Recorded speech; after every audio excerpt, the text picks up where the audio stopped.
Guys, today I'm going to tell you about one of the greatest comedies that no one ever talks about. It's not even a cult classic. We're going to talk about The Villain, a very funny western. To me, funnier than Blazing Saddles. Which, honestly, to me, Blazing Saddles hadn't really held up. It's not as funny as I thought it was now that I watch it. But today we're going to talk about the 1979 movie, The Villain, starring Kirk Douglas and Margaret, and also Arnold Schwarzenegger.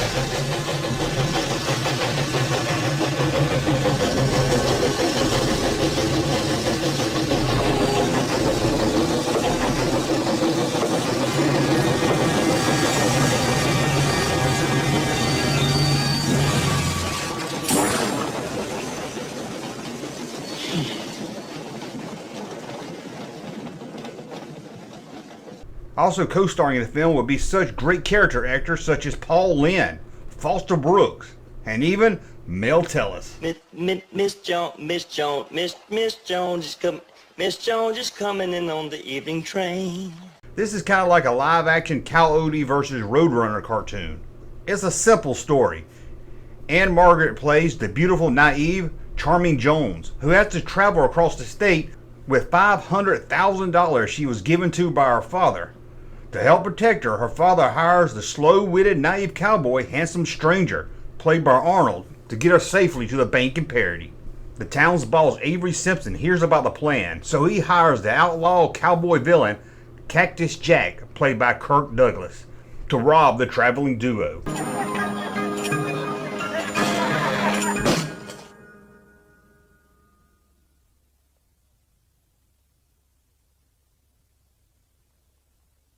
Whiskey.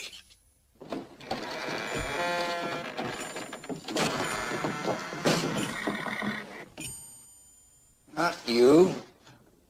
Stay outside. The movie is mostly just that. That's the movie. It has Cactus Jack making various attempts to ambush the couple as they try to cross the desert. During the trip, Charming is often doing her best to make advances at Handsome Stranger, who doesn't really pick up on the signals. As for Cactus Jack, he and his horse Whiskey can never get the upper hand on the couple. It seems all his harebrained schemes just backfires on him. One, I merely step out in front of that wagon.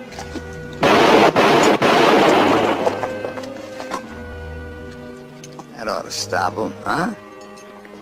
Two, I shoot the boyfriend.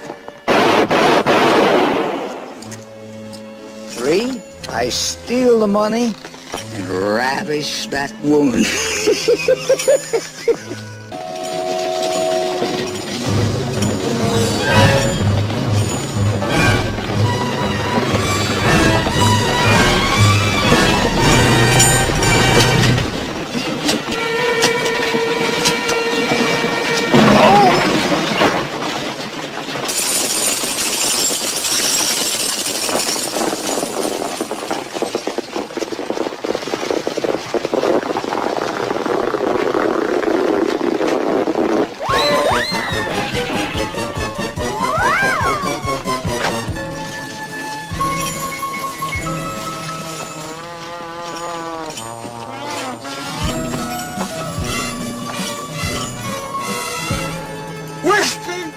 Cactus Jack is also being watched closely by the Wild Indians, headed by their leader, Nervous Elk, played by the always funny Paul Lynde.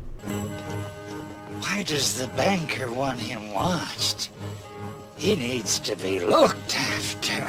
The movie was directed by Hal Needham. Before directing his own movie was a Hollywood stuntman, mostly working with Burt Reynolds. This would be his third time in the director's chair. The first movie as head director was the second biggest movie of 1977, Smokey and the Bandit.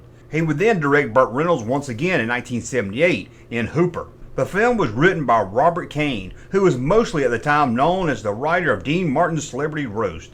When this film was released, it mostly got negative reviews. Gene Siskel would give it a thumbs down, calling it a direct ripoff of the much funnier Roadrunner cartoon.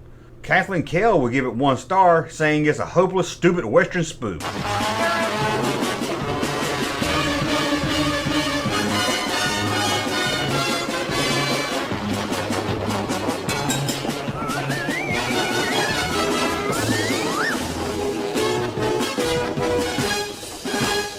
movie pulled in about $9 million with a budget close to $6 million. The movie came and went quickly. That was until the early 80s when it would appear on TV, mostly on Superstation TBS, and that's when I fell in love with this movie. It just seemed like one of those movies that would just come on randomly. It's not like I would look through the TV guide or find out it was coming on, wouldn't be prime time, wouldn't get all excited. You just flip it around the channels and there it was.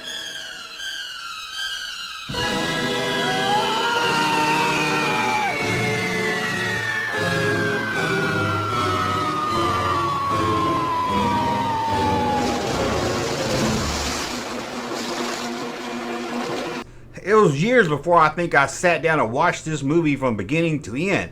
Sadly, it was even hard to find on DVD years later when my kids were little and I wanted them to see it. And then even then it wasn't a great quality and it was in like the dollar bin at Kmart.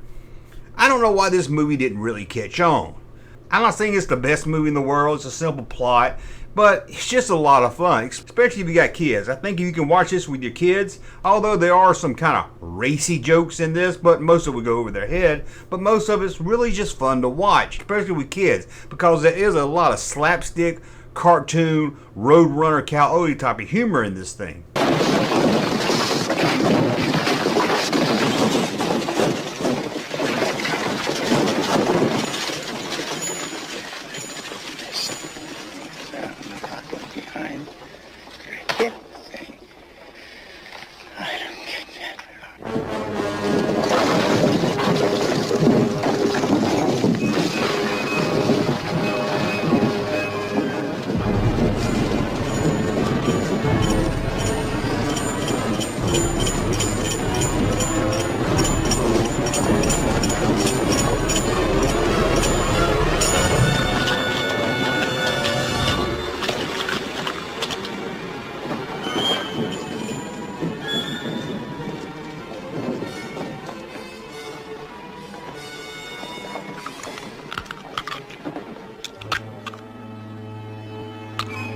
There's not really much else I can say about the movie because it's just a simple plot with all these little wacky ways of Cactus Jack trying to stop these two or steal the money from them. So it's not really much of a detailed storyline or plot. One good thing about this movie, you can watch it free on YouTube. That's why I downloaded this copy here. It's been up for about 8 years. No one's taking it down, so I don't know if there's a copyright issue with this thing, why it's hard to find on DVD. I never saw... I'm sure it was released on VHS, but I never saw it on VHS. But you can't watch it free on YouTube. For some reason it said it was 3 hours long, but I don't know if they showed the movie twice, because this movie is barely, it's not even 2 hours, I don't think. You're barely getting to 2 hours.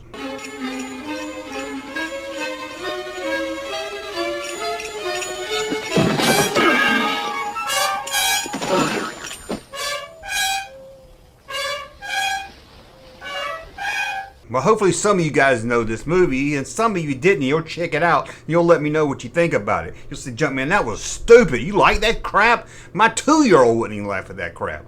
Maybe, but again, I think it held up. Unlike Blazing Saddles, when I try to watch later, I'm like, this is just not as funny as I thought it was. This movie, when I watched it with my kids at least, we had a good time watching it. Thought it was really funny. My son even got into wanting to watch it about once or twice a month. So again, it's just a little fun comedy. Don't go in thinking you're going to get something epic or something, you know, some mind-blowing comedy here. It's just a simple story with some simple gags. But overall, I think you will enjoy it. I come to speak with straight tongue.